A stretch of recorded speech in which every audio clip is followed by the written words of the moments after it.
Hello viewers, welcome to review of match number 26 between Lucknow Super Giants and Delhi Capitals. ఈ match start అయ్యే ముందు Delhi Capitals last 2 మ్యాచెస్లో 270 runs 230+ runs concede చేసి ఈ మ్యాచ్లోకి 2 back losses తర్వాత వస్తున్నారు. చాలా పాయింట్స్ టేబుల్లో లాస్ట్ పొజిషన్లో ఉన్నారు. చాలా అండర్ కాన్ఫిడెంట్గా ఈ మ్యాచ్లోకి వచ్చారు. ఇంకోవైపు లక్నో సూపర్ జైంట్స్ వాళ్ళ హోమ్ గ్రౌండ్లో ఈ మ్యాచ్ ఆడుతున్నారు అండ్ వాళ్ళు మంచి ఫామ్లో ఉన్నారు అండ్ థర్డ్ ప్లేస్లో ఉన్నారు పాయింట్స్ టేబుల్లో. ఒకవేళ ఈ రోజు మ్యాచ్ కానీ మంచి మార్జిన్తో గెలిచుంటే ఒక డీసెంట్ మార్జిన్తో టాప్లోకి వెళ్ళిపోయేవాళ్ళు. సో అంత డిఫరెంట్ పొజిషన్స్లో ఉన్న టీమ్స్ మధ్య జరిగిన మ్యాచ్లో లక్నో హెవీ ఫేవరెట్స్గా దిగితే అందరి ఎక్స్పెక్టేషన్స్ తారుమారవుతూ ఈరోజు ఢిల్లీ క్యాపిటల్స్ చాలా ఈజీగా లక్నో సూపర్ జైంట్స్ని ఓడించేసింది అండ్ వాళ్ళు చాలా చేంజెస్ చేశారు ఈ మ్యాచ్కి అనుకున్నట్టుగానే. ఎందుకంటే వాళ్ళకి ఏమీ వర్కౌట్ అవ్వట్లేదు లాస్ట్ 2 మ్యాచెస్, బౌలింగ్ని మొత్తం చేంజ్ చేశారు. అండ్ దెన్ ఈ మ్యాచ్లోకి కొత్తగా ఆస్ట్రేలియన్ బ్యాట్స్మెన్ జేక్ ఫ్రేజర్ మెగ్గర్ని తీసుకొచ్చారు and he was literally on fire in this match. తను ఆల్మోస్ట్ సింగిల్ హ్యాండెడ్లీ టర్న్ చేశాడు ఢిల్లీ క్యాపిటల్స్ వైపు మ్యాచ్ని అని చెప్పాలి. ఈ మ్యాచ్ స్కోర్ కార్డ్ కనుక మనం చూసినట్టయితే ఫస్ట్ బ్యాటింగ్ చేసిన లక్నో సూపర్ జైంట్స్ 20 ఓవర్స్లో 167 రన్స్ కొట్టింది. లక్నో సూపర్ జైంట్స్కి డిఫెండింగ్లో చాలా మంచి రికార్డు ఉంది. వాళ్ళ మీద ఇప్పటివరకు 160+ స్కోర్ ఏ టీం కూడా చేయలేదు మొత్తం ఐపీఎల్ హిస్టరీలోనే. ఎస్, కొంచెం స్ట్రేంజ్గా ఉన్నా కానీ ఇది నిజం.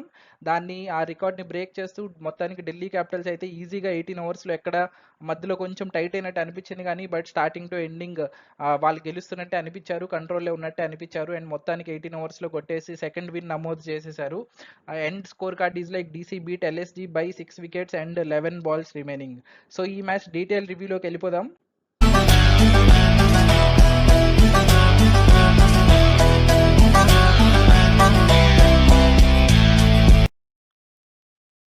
సో ఫస్ట్ టాస్ గెలిచింది Lucknow Super Giants captain KL Rahul and KL Rahul batting తీసుకున్నాడు. ఎందుకంటే నేను చెప్పినట్టు వాళ్ళకి డిఫెండింగ్లో మంచి రికార్డ్ ఉంది అండ్ లక్నోలో కూడా ఈ సీజన్ ఫస్ట్ బ్యాటింగ్ అయిన వాళ్ళకి ఈజీగా విన్స్ వస్తున్నాయి. సో కోసం అని చెప్పి బ్యాటింగ్ తీసుకున్నాడు. టీమ్ చేంజెస్ విషయానికి వస్తే Lucknow young pacer super fast bowler Mayank Yadav injury ద్వారా మనకు తప్పుకున్న విషయం తెలిసిందే లాస్ట్ మ్యాచ్ మధ్యలో. సో తను ఈ మ్యాచ్కి అందుబాటులో లేడు. తన ప్లేస్లో బౌలింగ్ ఆల్రౌండర్ అర్షద్ ఖాన్ని తీసుకున్నారు లక్నో సూపర్ జైంట్స్. కానీ ఢిల్లీ క్యాపిటల్స్ నేను చెప్పినట్టు 4 చేంజెస్ చేశారు, టీమ్ కాంబినేషన్ మొత్తం మార్చేశారు. 2 ఓవర్సీస్ ఫాస్ట్ బౌలర్స్ ఉంటే వాళ్ళని తీసేశారు అండ్ ఇంజురీస్ నుంచి మన Indian bowlers Mukesh Kumar and Kuldeep Yadav వచ్చేశారు. సో వాళ్ళిద్దరిని ఈ బౌలర్స్తో రిప్లేస్ చేశారు. అదే ఓవర్సీస్ బౌలర్స్ తీసేశారు కాబట్టి ఓవర్సీస్ బ్యాటింగ్ తీసుకునే ఆప్షన్ వచ్చింది. సో కాబట్టి వాళ్ళు మిచెల్ మార్ష్ ఇంకా ఇంజురీ నుంచి లేదు. సో కాబట్టి షై హోప్ని and then Australia young sensation Jake Fraser మెగ్గర్ని తీసుకున్నారు. సో వీళ్ళ వల్ల టీం నుంచి బయటికి వెళ్ళిపోయింది కుమార్ కుషాగ్రా అండ్ లలిత్ యాదవ్. కుమార్ కుషాగ్రా ఇంపాక్ట్ ప్లేయర్గా వచ్చాడు లాస్ట్ మ్యాచ్లో, తను వెళ్ళిపోయాడు టీంలో నుంచి అండ్ లలిత్ యాదవ్ కూడా తీసేశారు టీంలో నుంచి. సో మొత్తానికి ఢిల్లీ బ్యాటింగ్ హెవీ అయింది, బౌలింగ్ని ఇండియన్స్ ద్వారా స్ట్రాంగ్ చేసుకుంది. మొత్తానికి Kuldeep Yadav back to team కాబట్టి కొంచెం స్ట్రాంగ్ అయింది ఓవరాల్గా అని చెప్పాలి. So Lucknow Super Giants first innings progression ఒకసారి చూసేద్దాం. సో పవర్ ప్లే అయ్యేసరికి వాళ్ళ స్కోర్ 57-2 ఉంది. దీన్ని 2 ఫేజెస్గా చెప్పొచ్చు. ఎందుకంటే ఫస్ట్ క్వింటన్ డికాక్స్ కొన్ని మంచి షాట్స్ ఆడాడు బట్ అవుట్ అయిపోయాడు 19 runs from 13 balls and Devdutt Padikkal 6th match కూడా ఫెయిల్ అయ్యాడు. కంటిన్యూస్గా 6 మ్యాచెస్. నెక్స్ట్ మ్యాచ్ పక్కా తీయేస్తారు టీంలో నుంచి, దీపక్ హుడాని తీసుకుంటారు నాకు తెలిసి దేవ్దత్ పడిక్కల్ బదులు. ఇన్ని ఛాన్సెస్ ఇన్ని రోజులు గెలుస్తూ వచ్చారు కాబట్టి తనైతే తీయలేదు కానీ టీంలో నుంచి. ఈరోజు ఓడిపోయారు కాబట్టి ప్రెజర్ ఎక్కువ ఉంటుంది, మోస్ట్లీ నెక్స్ట్ మ్యాచ్ తీసేయచ్చు తన్ని టీంలో నుంచి. అండ్ దెన్ కేఎల్ రాహుల్ కొత్తగా డిఫెన్స్ ఆడకుండా కొంచెం ఎక్కువ స్ట్రైక్ రేట్తో స్టార్టింగ్ మంచి హిట్టింగ్ చేస్తూ ఆడాడు. సో దాంతో పవర్ ప్లే స్కోర్ 57 రన్స్ వచ్చేసింది. స్టోయినిస్ జస్ట్ లాస్ట్లో ఎంటర్ అయ్యాడు పవర్ ప్లేలో, మధ్యలో అయిపోయేలోపు జస్ట్ పెద్ద గేమ్ ఎక్కువ బాల్స్ ఆడలేదు ఈ ఫేజ్లో. సో దీని తర్వాత 6 to 10 ఓవర్స్ ఫేజ్లో ఏం జరిగిందంటే లక్నో సూపర్ జైంట్స్ 23 రన్స్ మాత్రమే కొట్టి నెక్స్ట్ 4 ఓవర్స్లో 3 వికెట్స్ కోల్పోయింది. ఇక్కడే మ్యాచ్ డీసీ వైపు టర్న్ అయింది, అందుకే దీన్ని రెడ్లో పెట్టాను. ఈ మ్యాచ్లో ఏం జరిగిందంటే ఫస్ట్ కుల్దీప్ తన మ్యాజిక్ చూపించాడు ఈ ఫేజ్లో. ఫస్ట్ మార్కస్ స్టోయినిస్ని 10 బాల్స్కి 8 రన్స్కి అవుట్ చేసిన తర్వాత నికోలస్ పూరన్ వాళ్ళ మెయిన్ బ్యాట్స్మెన్, వాళ్ళ కీ ఫినిషర్ మిడిల్ ఆర్డర్ బ్యాట్స్మెన్ని ఫస్ట్ బాల్ డక్అవుట్ చేశాడు. దాని తర్వాత కేఎల్ రాహుల్ కూడా అవుట్ అయిపోయాడు 22 బాల్స్కి 39 రన్స్లో. So 3 big wickets Lucknow Super Giants big wickets ఈ ఫేజ్లో పడిపోయాయి. అండ్ దెన్ సో వాళ్ళకి బ్యాటింగ్ ఫ్లాప్ అయిపోయింది కాబట్టి మేబీ ఇంపాక్ట్ ప్లేయర్గా generally batting first team second ఇన్నింగ్స్లో బౌలర్ని తీసుకుంటారు బట్ వాళ్ళు స్ట్రాటజీని మిడిల్లో చేంజ్ చేసి ఎక్స్ట్రా బ్యాటర్ని తీసుకోవాల్సి వచ్చింది. సో వాళ్ళు జనరల్గా సిద్ధార్థ్ని తీసుకునే వాళ్ళేమో సెకండ్ ఇన్నింగ్స్లో, బట్ ఆ ప్లాన్ ఫ్లాప్ అయిపోవడంతో 5 వికెట్స్ పడిపోవడంతో మధ్యలో దీపక్ హుడాని తీసుకున్నారు ఇంపాక్ట్ ప్లేయర్గా. అండ్ దెన్ ఆయుష్ బదోని ఉండనే ఉన్నాడు. సో వీళ్ళిద్దరు ఉన్నారు. 10 ఓవర్స్ అయ్యేసరికి score 80 runs for 5 wickets and క్రీజ్లో ఆయుష్ బదోని అండ్ మన దీపక్ హుడా ఉన్నారు. బట్ ఆ వికెట్స్ కంటిన్యూ అయింది. అగైన్ దీపక్ హుడా అవుట్ అయిపోయాడు 13 బాల్స్‌లో 10 రన్స్ అండ్ కృణాల్ పాండ్యా కూడా ఫ్లాప్ అయిపోయాడు ఈ మ్యాచ్‌లో. సో ఆల్మోస్ట్ 94 రన్స్‌కే 7 వికెట్స్ పడిపోయింది లక్నోవి. అండ్ దెన్ ఈ దశలో ఆయుష్ బదోని అండ్ అర్షద్ ఖాన్ స్టార్ట్ చేశారు పార్ట్నర్‌షిప్ అండ్ 15 ఓవర్స్ అయ్యే వరకు వాళ్ళు వికెట్ ఏం పడకుండా చూసుకున్నారు. అండ్ ఈ 5 ఓవర్స్‌లో again they scored only 34 runs and 2 wickets lose అయిపోయారు. రికగ్నైజ్డ్ బ్యాట్స్మెన్ వికెట్స్ ఇంకా లాస్ట్ ఒక బౌలింగ్ ఆల్రౌండర్ అండ్ వాళ్ళ ఫినిషర్ బదోని మాత్రమే ఉన్నారు. సో అగైన్ ఈ phase is bad phase for Lucknow Super Giants. నేను అందుకే రెడ్లో పెట్టాను. అండ్ ఇక్కడ నుంచి మ్యాచ్ టర్న్ అయింది. ఏమైందంటే లాస్ట్ 5 ఓవర్స్లో ఒక్క వికెట్ కూడా పడలేదు. వీళ్ళిద్దరూ కలిసి 53 రన్స్ కొట్టారు లాస్ట్ 5 ఓవర్స్లో వికెట్ పడనివ్వకుండా.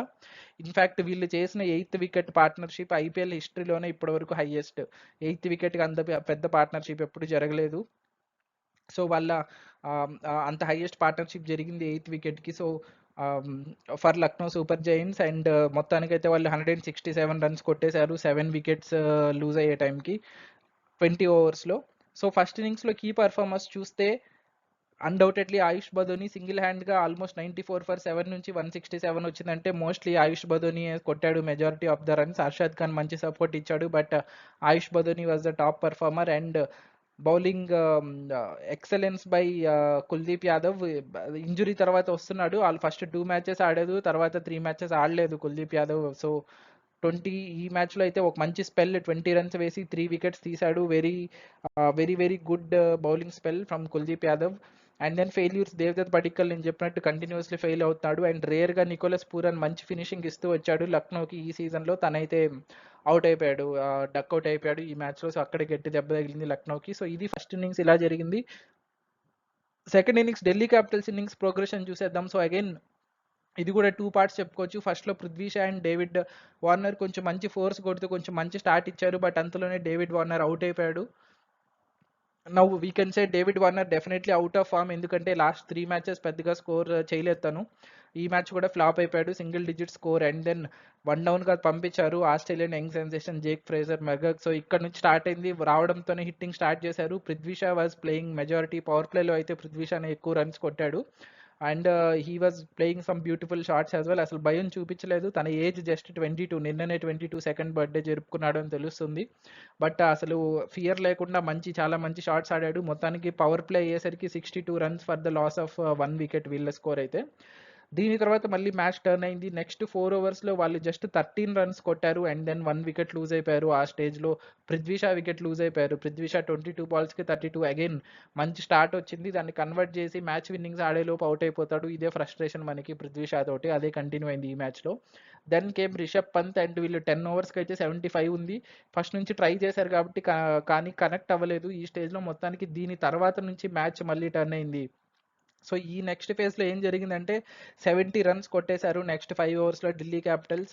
అందులో స్టార్టింగ్ ఫస్ట్ 3 ఓవర్స్ అయితే జేక్ ఫ్రేజర్ మెగ్గర్ విశ్వరూపం చూపించాడు. కృణాల్ పాండ్యా వేసిన ఒక ఓవర్లో అయితే 3 సిక్సెస్ బ్యాక్ టు బ్యాక్ కొట్టాడు విత్ బేస్బాల్ స్వింగ్ అంటారు కదా, క్లీన్ స్వింగ్ చేస్తూ స్పిన్నర్ దాంట్లో జస్ట్ బ్యాక్ ఫుట్ ఉండి మంచి సిక్సెస్ కొట్టాడు. 3 sixes back to back. And దాంతో మంచి మొమెంటం వచ్చి రిషబ్ పంత్ కూడా కొన్ని కళ్ళు చెదిరిపోయే షాట్స్ ఆడాడు ఈ ఫేస్లో. ఒక రివర్స్ స్కూప్ కానివ్వండి, ఫాస్ట్ బౌలర్ దాంట్లో నార్మల్ ట్రెడిషనల్ స్కూప్ షాట్స్ కానివ్వండి, ర్యాంప్ షాట్స్ కానివ్వండి, బాగా ఆడుతూ రిషబ్ పంత్ ఆల్సో చిన్నగా మంచిగా స్పిన్నర్స్ మీద ప్రెషర్ పెడుతూ మంచి షాట్స్ కొట్టేసి మొత్తానికి ఈ 5 ఓవర్స్లో 70 రన్స్ కొట్టేశారు. బట్ ఆ ఫేజ్లో జేక్ ఫ్రేజర్ మెగగ్ అవుట్ అయిపోయాడు. But still next Tristan Stubbs క్రీజ్లోకి వచ్చాడు. బట్ అప్పటికే మ్యాచ్ అయిపోయింది, ఎందుకంటే 15 ఓవర్స్కి 145 ఉంది స్కోర్.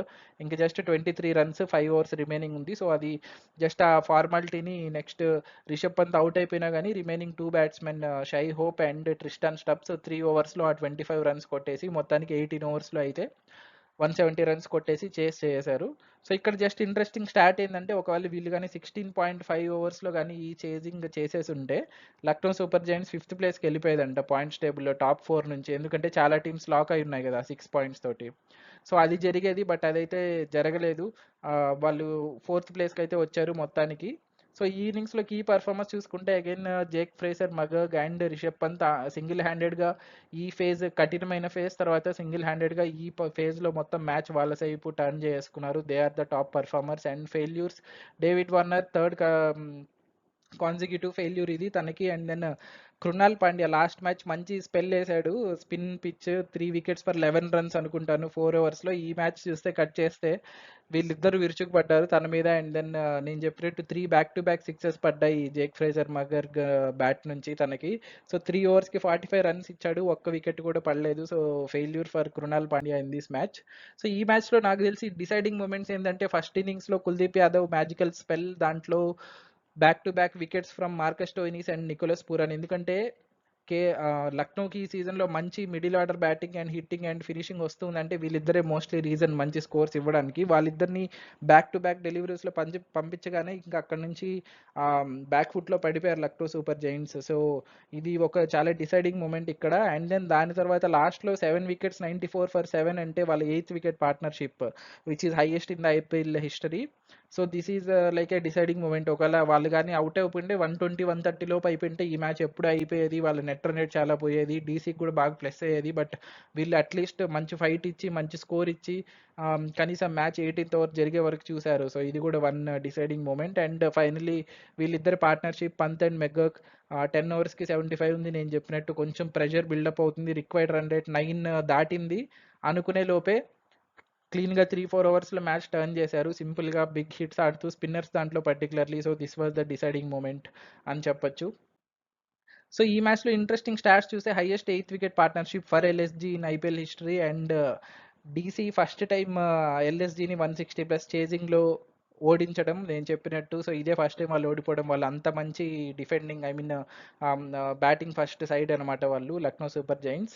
ఈ match Kuldeep Yadav is a super man, undoubtedly magical spell, single హ్యాండ్గా గెలిపించాడు డీసీని. And then Jake Fraser McGurk contribution ఉంది, is the batsmen for the match. And shot of the match నాకైతే రిషబ్ పంత్ కొన్ని రివర్స్ స్కూప్స్ అయితే బాగున్నాయి, బట్ అవి ఆల్రెడీ చూస్తున్నాం మనము. బట్ ఈ యంగ్ ప్లేయర్ నుంచి, జస్ట్ 22 ఇయర్స్ ఆస్ట్రేలియన్ ప్లేయర్, తన నుంచి అలా సిక్సెస్ రావడం కృణాల్ పాండ్యా దాంట్లో, అది కూడా 3 back to back sixes. It was like very very good to watch, refreshing to watch అని చెప్పాలి. చాలా కొత్తగా అనిపించింది ఒక యంగ్ ప్లేయర్ అంతా భయం లేకుండా ఆడడం. అండ్ దాని తర్వాత 4th బాల్ ఫన్నీ ఇన్సిడెంట్, మన కృణాల్ పాండ్యా బౌన్సర్ వేశాడు స్పిన్నర్, 3 సిక్సెస్ కొట్టిన తర్వాత కోపంతో. అండ్ మొత్తం కోపం బాల్ మీద చూపించినట్టున్నాడు. 116 km/h ఆ బాల్ అయితే. ఇట్ ఈస్ లైక్ ఈ మధ్య ఫాస్ట్ బౌలర్సే స్లోయర్ బాల్ వేస్తే 110 అలా వేస్తున్నారు, అలాంటిది స్పిన్నర్ 116 వేసాడంటే అర్థం చేసుకోండి ఏ రేంజ్, అది కూడా బౌన్సర్ మళ్ళీ. సో ఆ రేంజ్లో హిట్టింగ్ జరిగింది అక్కడైతే. సో దీని తర్వాత పాయింట్స్ టేబుల్ చూస్తే అయితే లక్నో సూపర్ జైంట్స్ 4th ప్లేస్కి పడిపోయింది. ఒకవేళ నేను చెప్పినట్టు 16.5 ఓవర్స్ లోపు చేజింగ్ అయిపోయి ఉంటే 5th పొజిషన్కి వచ్చేసి సన్ రైజర్స్ టాప్ 4లోకి ఎంటర్ అయ్యేది. బట్ అట్లీస్ట్ వాళ్ళు ఆ నెట్ రన్ రేట్ కాపాడుకున్నారు. గుజరాత్ టైటన్ 6 పాయింట్స్ ఉన్నా కానీ చాలా అంటే చాలా డిఫరెన్స్ ఉంది మిగతా టీమ్స్కి వాళ్ళకి నెట్ రన్ రేట్లో. సో గుజరాత్ టైటన్స్ వెనకబడి ఉంది అనే చెప్పాలి మనం. And Delhi Capitals Royal Challengers బెంగళూరుని లాస్ట్ ప్లేస్కి నెట్టేసి 9th ప్లేస్కి వచ్చారు. They are tied now with 7th 8th and 9th teams. చూడండి ఇప్పుడు మీరు 2nd ప్లేస్లో ఉన్న టీంకి 9th ప్లేస్లో ఉన్న టీంకి 2 పాయింట్లే డిఫరెన్స్, కానీ నెట్ రన్ రేట్ చాలా డిఫరెన్స్ ఉందనుకోండి. బట్ స్టిల్ నెక్స్ట్ మ్యాచెస్లో వీళ్ళందరూ ఓడిపోయి, Chennai Super Kings, Lucknow, Sunrisers, వీళ్ళంతా 6 పాయింట్స్లో ఉన్న వాళ్ళు ఓడిపోయి ఈ 4లో ఉన్న వాళ్ళంతా గెలిచారనుకోండి, మొత్తం 2nd నుంచి 9th వరకు 6కి వచ్చేస్తారు 6 పాయింట్స్లోకి. అంటే ఎవరితో ఎవరికి మ్యాచ్ ఉంది అనేది కరెక్ట్గా తెలియదు నాకు, బట్ అంత టైట్ అవుతుంది మిడిల్లో. రేపు రాజస్థాన్ రాయల్స్కి అండ్ దెన్ పంజాబ్ కింగ్స్కి మ్యాచ్ ఉంది. సో రేపు కానీ ఒకవేళ రాజస్థాన్ గెలిస్తే వాళ్ళు క్లియర్గా 4 పాయింట్స్ డిఫరెన్స్లోకి నీట్గా సింగిల్ సోలో పొజిషన్లోకి వెళ్ళిపోతారు టాప్లోకి. సో చూద్దాం ఏం జరుగుతుందో. సో మొత్తానికి ఇది పాయింట్స్ టేబుల్ అయితే. ఢిల్లీ క్యాపిటల్స్ మొత్తానికి ఆర్సీబీని 10th ప్లేస్లోకి తోవేసి 9th వచ్చారు. అండ్ ఈ మధ్య మీమ్స్ చాలా చూశాను. సో మ్యాచ్ ఎవరు ఆడిన దెబ్బ మాత్రం ఆర్సీబీ ఫ్యాన్స్కి తగులుతుంది అన్నట్టు. సో అలాగే ఢిల్లీ క్యాపిటల్స్ గెలిచినా కానీ ఆర్సీబీ 10th గెలిపోయింది. సో మళ్ళీ ఆర్సీబీ ఫ్యాన్స్ దురదృష్టం అది. అండ్ ఈరోజు మీమ్స్ కూడా ఫుల్ ఆర్సీబీ మీదే వస్తాయి, అందులో డౌటే లేదు.